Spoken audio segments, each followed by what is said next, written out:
The paper was not supposed to mean anything. That it was a single printed sheet, posted to the communal board inside the cadet mess hall of Station Vero sometime between the last training drill and the evening meal.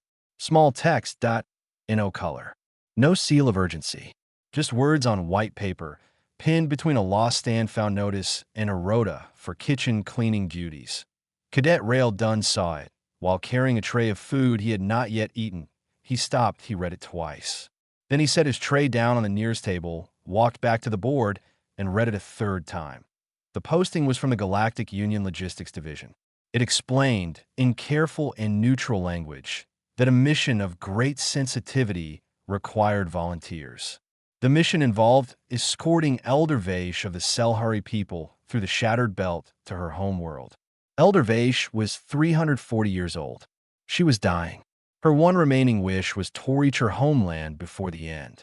The Selhari were a Union founding species. The Union officially respected this wish. The Union was, therefore, requesting volunteers for an escort mission to the very bottom of the sheet. Someone had written by hand, in small letters. 3 prior escort fleets attempted this route. None returned. Rail stood there for a long moment. The Shattered Belt was not a mystery. Every cadet at Station Vero knew what it was. A 200,000-kilometer corridor of fractured asteroid debris, torn apart by an ancient collision event so large that the wreckage had never settled. The rocks moved. They collided with each other constantly, sending new debris in unpredictable directions.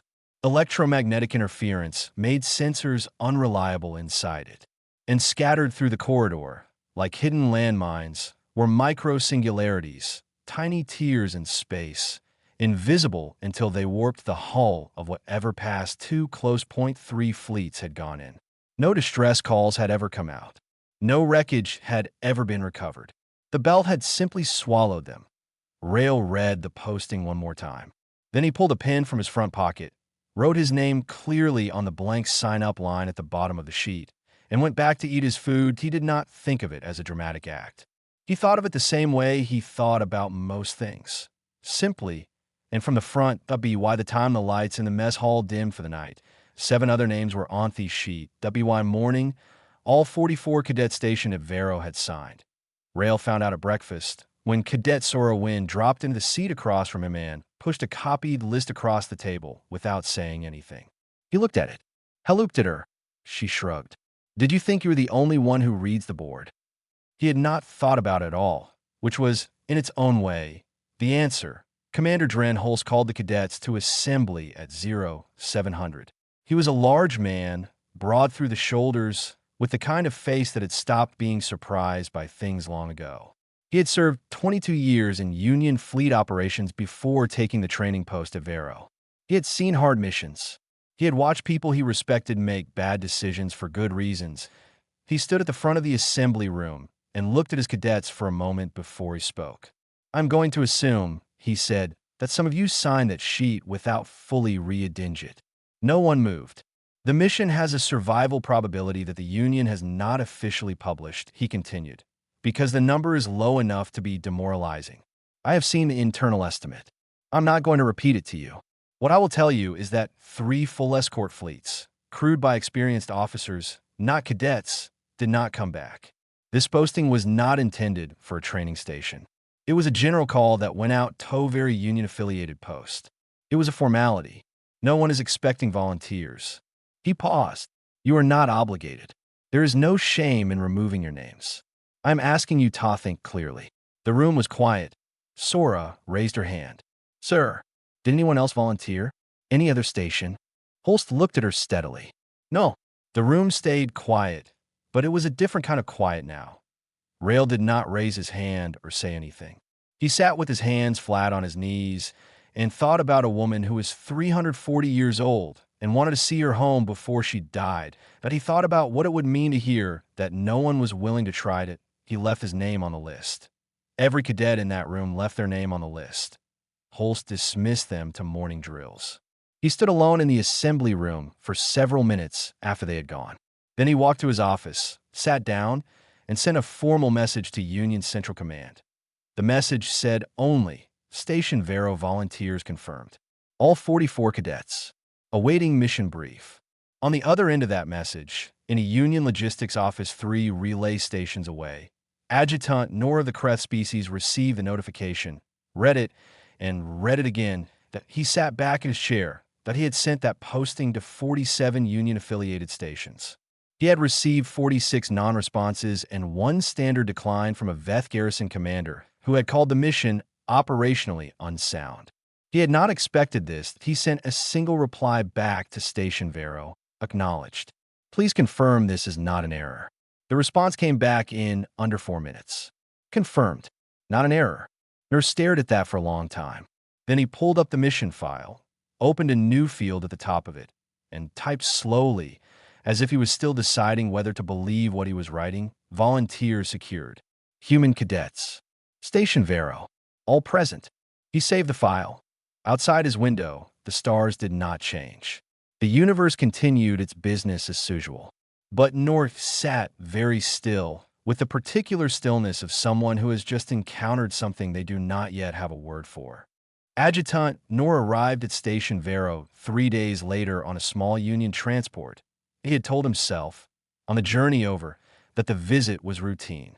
A confirmation off personal, a review of equipment, a formal mission briefing. Standard procedure. He did this kind of thing regularly. He was good at it. He told himself this right up until the transport docked, and he stepped into the corridor and saw 44 human cadets running formation drills in the bay below the observation walkway. They moved in 2 columns, carrying gear, calling out numbers to each other, and turning precisely at the far end of the bay before coming back. They did not stop when he arrived. They did not look up. They simply continued. Nurse stood on the walkway and watched them for longer than he had intended to. He had worked with humans before. Briefly, he knew the basic profile. Bipedal. Fragile B, most Union standards. Moderate strength. Exceptional adaptability. Short-lived as aspices measured against most others, which some theorists believed explained certain behavioral patterns. A tendency to treat urgency as a permanent condition, to act asta every moment had weight. He had understood that academically. He was beginning to understand it differently now. Commander Holst met him in a side office and offered him something hot to drink, which Nor declined politely. They reviewed the mission file together. Equipment, route, hull specifications of the escort vessel. A mid-sized craft called the Constant, recently cleared for service after a mechanical inspection. Holst answered every question directly and without hesitation. To the end of the review, Nor set down his datapad. Commander, he said carefully, I want to ask you something outside the formal brief. Holst nodded. Why did they sign? Holst was quiet for a moment. Then he said, you would have to ask them. So Nor did that. He spent the rest of that day in a small briefing room, speaking to cadets one at a time, that he had prepared a standard intake form. He abandoned it after the 3rd interview. The first cadet he spoke to was a young man from an orbital habitat near a gas giant. He said, very simply, she should not die in a transit hold. Nobody should. The second was a woman from a coastal colony world. She said, my grandmother was sick for 2 years before she died. People came from 3 towns away to sit with her. I don't see how this is different. The third was a thin young man who looked like he had not slept enough and probably never would. He said, someone has to. Nor asked him, but why you? The young man looked at him with mild confusion, as if the question had not quite made sense. Who else? By the 12th interview, Nur had stopped taking notes. He spoke to Cadet Rail Dunn last. Dunn was calm in a way that Nur found difficult at first. Not cold, not distant, but settled, like something that had already made its decision long before the decision needed to be made. He came from a high-gravity mining colony. Nur had read. Hard work from a young age. Family still there. Nur asked him the same question he had asked all the others. Why did you volunteer? Rail thought about it genuinely, which Nur appreciated. She wants to go home, Rail said. We have the skills to try and get her there. That seemed like enough. You understand the risk. Yes. And it did not change her answer. No. Nur looked at him for a long moment. Does that not frighten you? Rail looked back at him with the same calm, steady expression. It does. But I've been frightened before. You do the thing anyway. After the interviews, Nor requested to meet Elder Vaish. She was housed in a medical holding bay aboard a small Selhuri vessel docked at Verosuda Ring. She was ancient in the way that certain things are ancient, not crumbling, but deeply worn, as if time had pressed itself into every part of her. Her species were tall and thin, with bioluminescent patterns beneath their skin that shifted with a motion away a human face might shift expression. Hers moved slowly now, dim in places, like embers rather than fire. She had asked to meet the cadets.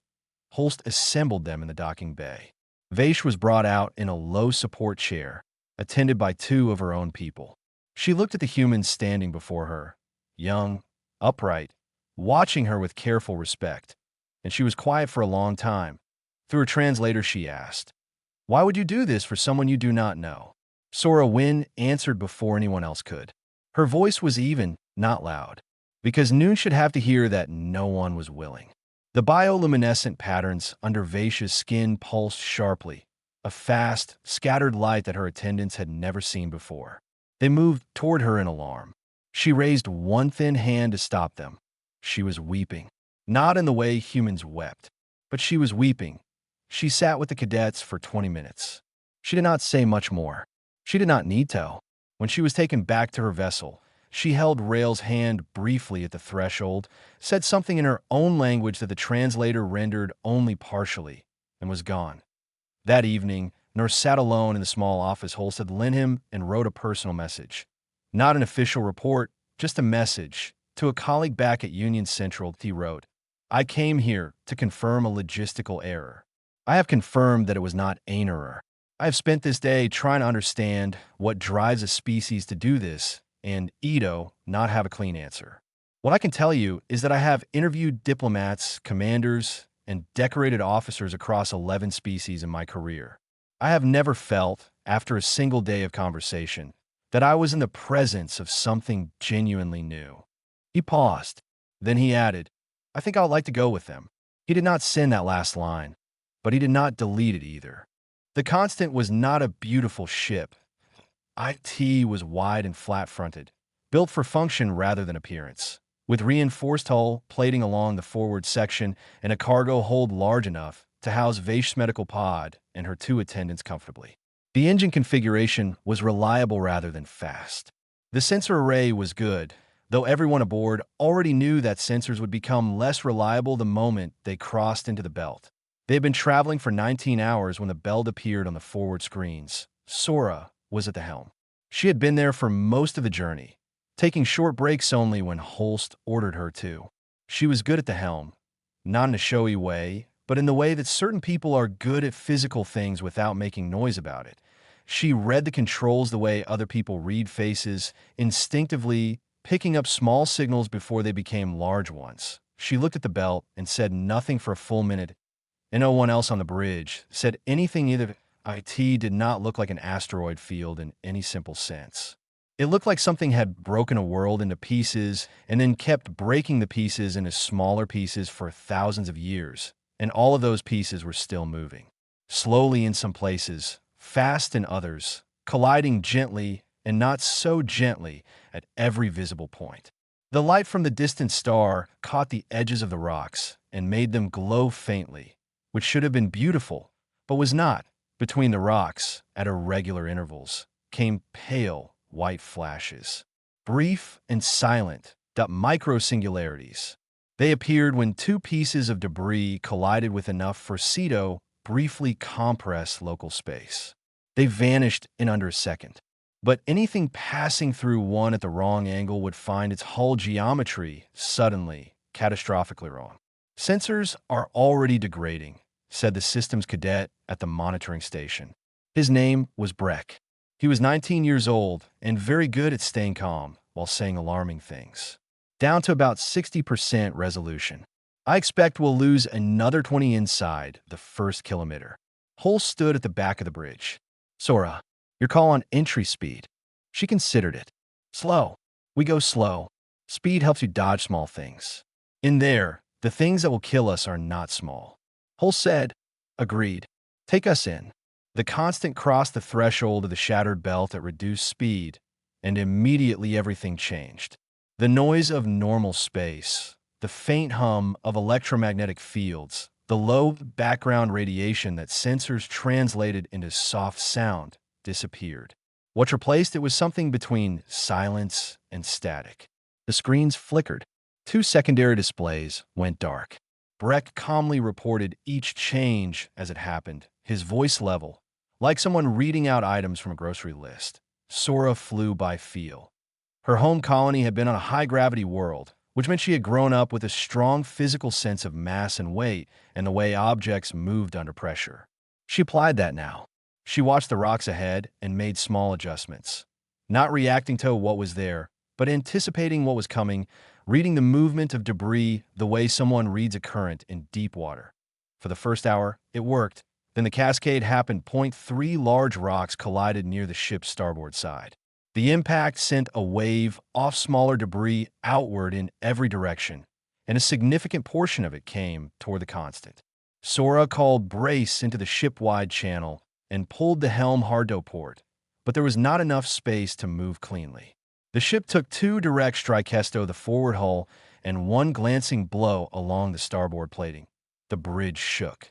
A monitoring panel cracked. Someone in the corridor outside the bridge hit the wall and went down. Hull breach risk on deck 2, Breck reported. Plating held. Small fracture in the outer layer only. Not critical. Rail was already moving. He had been standing near the bridge exit, and he went through it at a run, heading for deck 2 with a repair team behind him. The fracture was small but real, a hairline split in the outer hull plating that, if left unchecked in this environment, could widen. They sealed it in 11 minutes with bonding compound and a secondary plate patch. When Rail came back to the bridge, Holst looked at him. Cadet or took an impact to the shoulder, Rail said. He is okay. His arm is going toe hurt for a week. Holst nodded. Vaish's attendant sent a message to the bridge asking if they should be concerned. Holst replied that the situation was under control, which was accurate. Then Vaish herself asked if she could be brought to a viewport. Holst agreed because she was dying and the request was small. She was brought to a viewport near the midsection of the ship, in her support chair. Rail stood near her while she looked outside at the debris. She watched the rocks move for a long time. Her bioluminescent patterns shifted slowly beneath her skin. You are not afraid, she said. It was not a question. I am, Rail said. But fear is just information. It tells you to pay attention. We are paying attention. She looked at him. Her patterns pulsed once, softly. She turned back to the viewport. They were Holst noted as he marked their progress. 18% through the belt. The collapsed corridor. The densest, most dangerous region, where the debris compressed and the singularity frequency was highest, was still ahead, but he did not share the exact numbers with the crew. There was no need. They already knew hard things were coming. Telling them precisely how hard would not help them fly. He marked the progress log, checked on Cadet Ord, and went back to his post. Outside, the belt ground and churned and flashed its pale white light, patient and indifferent, the way dangerous things often are. 31 hours inside the belt, and the constant looked like it had been in a fight. There were 3 patched sections on the outer hull, a cracked secondary display on the bridge that no one had time to replace, and a low grinding sound coming from somewhere in the engine compartment that the engineers had traced, isolated, and decided was not immediately dangerous. Cadet Ord was resting with his shoulder strapped. 2 other cadets had minor cuts from a panel that had come loose during the second impact event. Sora had slept for 4 hours total in the past day and a half. Rail had not slept at all, which Holst had noticed and decided not to address yet because Rail was also the person the rest of the crew looked to when things went wrong, and pulling him off his feet right now would cost more than keeping him on them. The collapse corridor appeared on visual at hour 32. There was no gradual approach to it. One moment, the debris field was navigable, dense, difficult, but navigable. Then it was not. The corridor ahead simply filled with rock, layer after layer, so thick that what little light came through the belt was blocked entirely. The forward screens showed a wall of darkness cut through with slow movement. Sensors are gone, Breck said. His voice was still level. Full loss. I have nothing. Sora stared at the screens. She was quiet for a moment, and in that moment the whole bridge was quiet with her. Then she said, "Pulse ranging." Pulse looked at her. "Explain." "Short sonar bursts. We send out a pulse, it bounces off the debris around us. We read the echo. It maps what's immediately ahead. We'll only see about 40 meters at a time, but 40 meters is enough to make the next move." She paused. "The system isn't built for it, that I'll have to run it manually through the sensor array. I need Breck on the output reader." Breck was already moving to a different console. "Tell me what format you need the echo in." She told him in 2 sentences. He configured it in 3 minutes. Holst approved it without asking for a second opinion, because he had learned to read competence quickly and Sora had it. They went into the darkness at minimum speed. The pulse ranging worked. It was slow and demanding. Sora fired a pulse, read the return through Breck's output, made a micro adjustment, fired another pulse, repeated, but it worked. They moved through the collapse corridor at a pace that felt agonizingly slow and was probably the only pace that would keep them alive. 40 minutes in, the micro-singularity found them. There was no warning. Sensors were gone, which meant there was nothing to warn with. The first sign was a sound, a low, resonant groan from deep within the ship's frame, the sound of metal being asked to exist in slightly wrong geometry. Then the deck tilted approximately 4 degrees in a direction it should not have been able to tilt. Loose items across the ship slid. A cadet in the lower corridor grabbed a handhold and held on.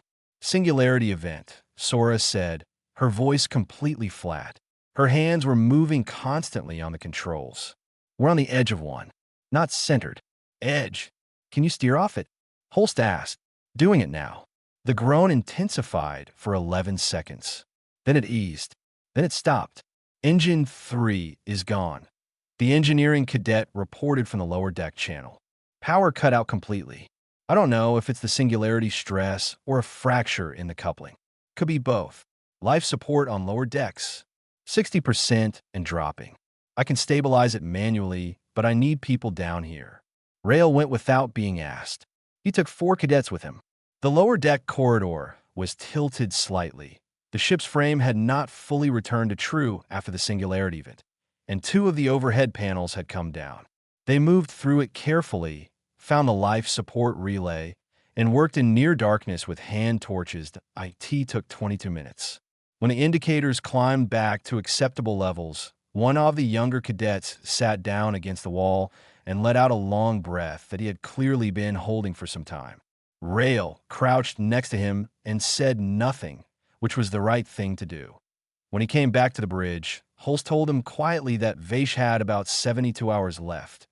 Rail went to her after that. He sat with her for a short while. She was weaker than she had been even 2 days ago. Her patterns dim, her movements slow, but her eyes were clear, and she wanted to talk. She asked him where he was from. He told her about the colony. The low sky.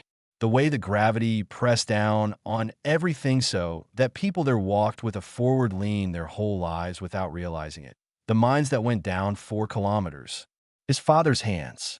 His mother's habit of keeping the door open even in cold weather because she said a closed door was a sad thing. Vaish listened to all of it. Then she told him about her home. A tide-locked moon, she said. One face always toward its planet. Permanent sunrise along one horizon. Orange and pink and deep red, never moving. She had grown up watching that sunrise every morning, and when she left for the Union Diplomatic Service 40 years ago, she had believed she would return sooner than this. "I thought I would never see it again," she said. Rail looked at her. "You will." She studied him. "You believe that?" "Yes." "Why?" He thought about it. "Because we have not stopped yet." They came through the collapse corridor at hour 44. Sora guided the last pulse reading, made the final adjustment, and then the screens ahead showed stars again. Real, clean, unobstructed stars, and the debris thinning around them. Sora put her head down on the helm console. And no one disturbed her. No one spoke. The bridge crew stood around her in silence for a full minute, each of them privately performing their own version of the same relief. Then Breck said, softly, "Sensors are coming back." And they went back to work. The tide-locked moon was exactly as Vaish had described it, point one side forever facing its planet, the other forever turned away. And along the line between them, the permanent terminator, neither full day nor full night, a sunrise that never moved. Orange and deep red and pale gold stretched across the entire visible horizon like something painted there and left. The clouds above it caught the color and held it. The ground below, it was warm even at night. IT had looked like this for millions of years, that IT would look like this long after everyone aboard the Constant was gone. They came into orbit in the late part of what the moon's inhabitants considered a quiet morning. The Union escort ships held a respectful distance. The Constant itself was cleared to bring Vaish down personally, a decision made by Noor quietly, without announcement, by simply removing the procedural barrier that would have required her to transfer to a formal Union shuttle. The cadets were told they were not required to attend the surface landing. It was approbate matter, a family matter. They had done their part. Every single one of them went. They stood at the edge of a garden that Vaish's family had kept for 3 generations, on a hillside overlooking that permanent sunrise. They stood in 2 informal rows, no tad attention, not performing anything, just present. Some of them had not changed out of their working clothes. Rail still had a grease mark on his left sleeve from the lower deck repairs. Sora stood with her arms folded, not against the warmth, but against something else.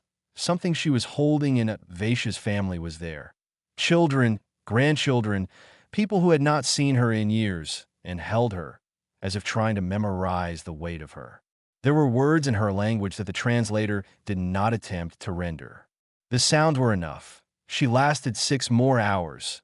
She died in the garden, in the warmth, with the sunrise on the horizon exactly where she had last seen it 40 years ago. She died with her family around her and 40 foremans standing quietly at the edge of the garden, none of whom she had known 2 weeks before, all of whom she had asked to stay, and one spoke for a long time after. Then one of Vaish's granddaughters, a young woman who had been watching the humans with careful eyes since they arrived, walked over to where Rael was standing. She looked at him. She said something in her own language. The translator on his collar rendered it slowly. She said you were kind. She said she was surprised. She said she wanted me to know. Rael had no answer for that. He nodded, which was the only thing he had. The journey back to Station Vero took 4 days on a replacement transport. The Constant had been formally decommissioned at the Moon's orbital station, 2 damaged torpedo at reasonable cost. She had done what she was asked to do, and that was the end of her. The cadets were given leave. Most of them slept for the entire journey home. Noor filed his after-action report to Union Central from his desk on the return trip.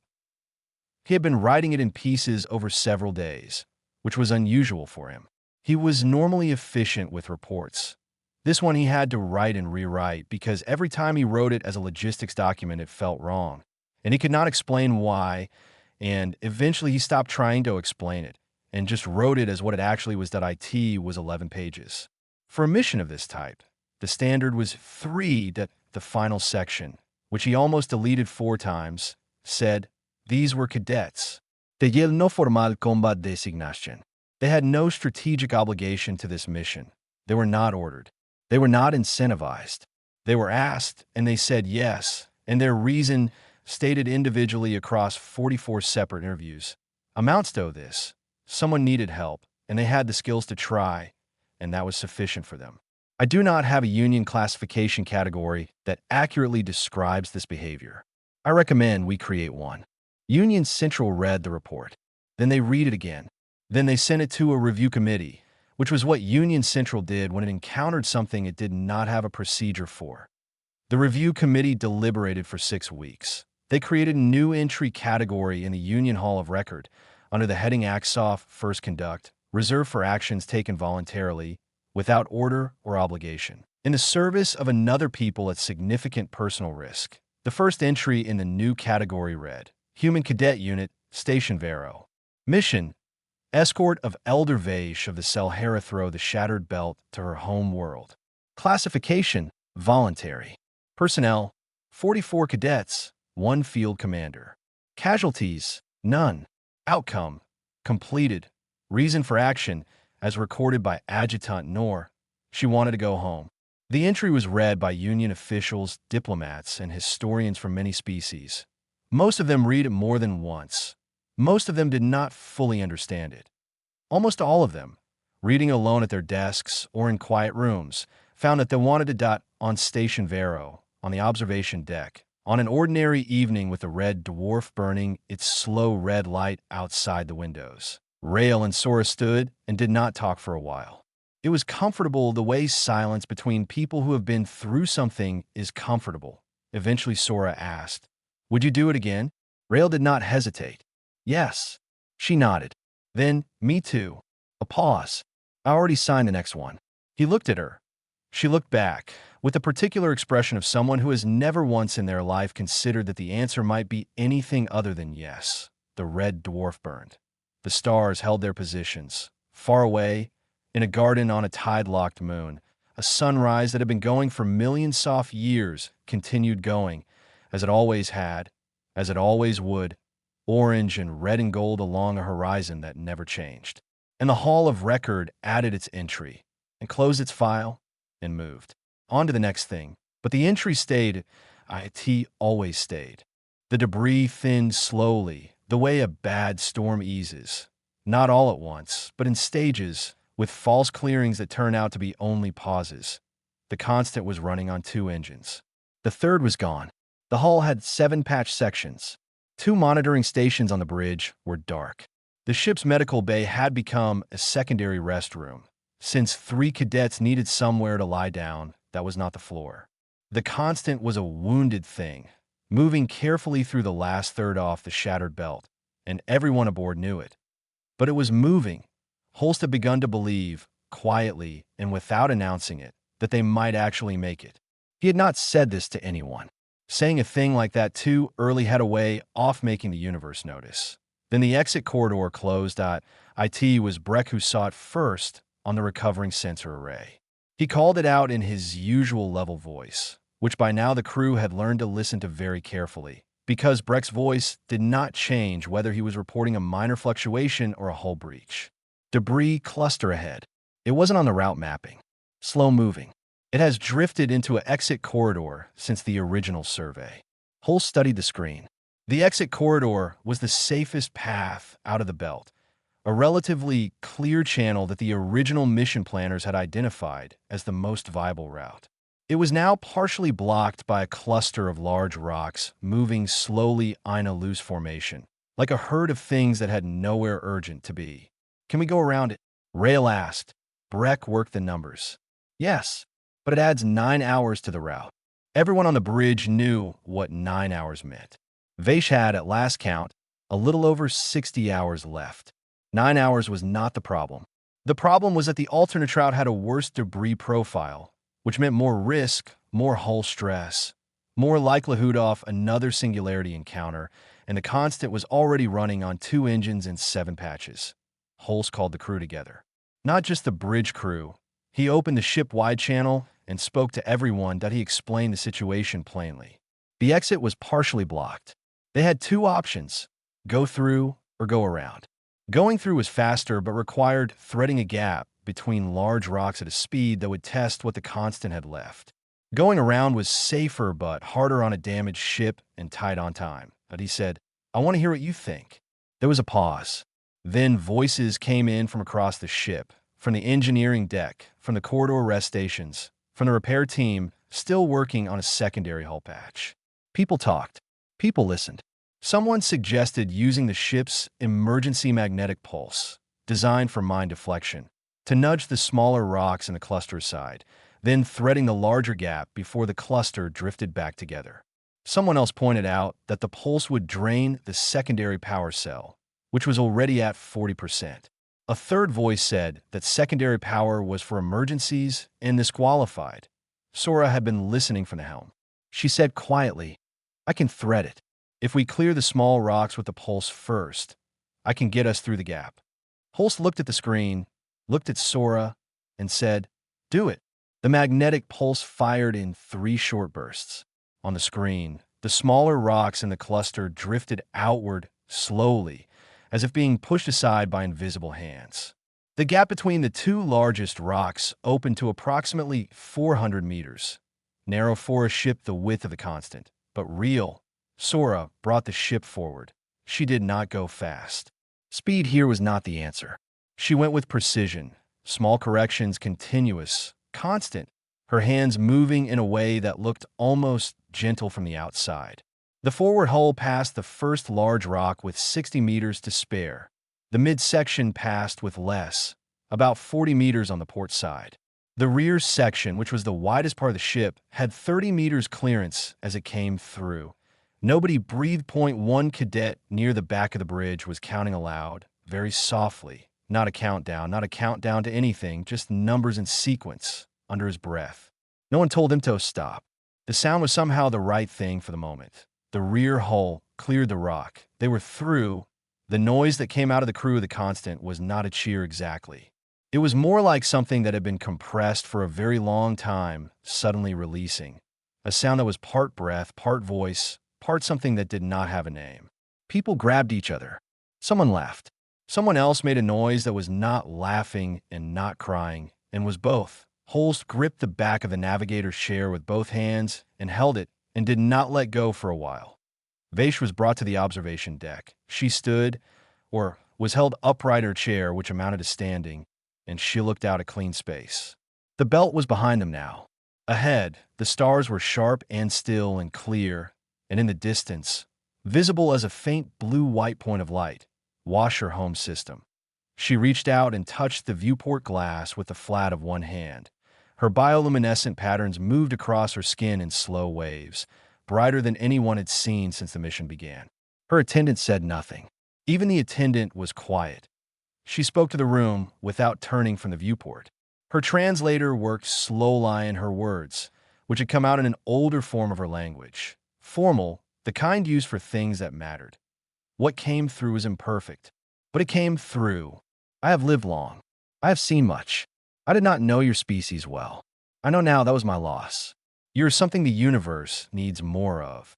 Rael stood near the back of the observation deck. He did not say anything. There was nothing that needed to be said.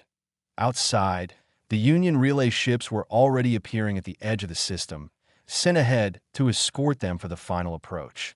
And on the lead vessel, Adjutant Nor, who had come personally and had told no one why, stood at his own viewport and watched the damaged, patched, limping Constant emerge from the belt he had, in 30 years of Union service, seen many things he did not expect. He had not expected this. He stood there for a long time, watching the little ship come through, and he did not move until it was fully clear.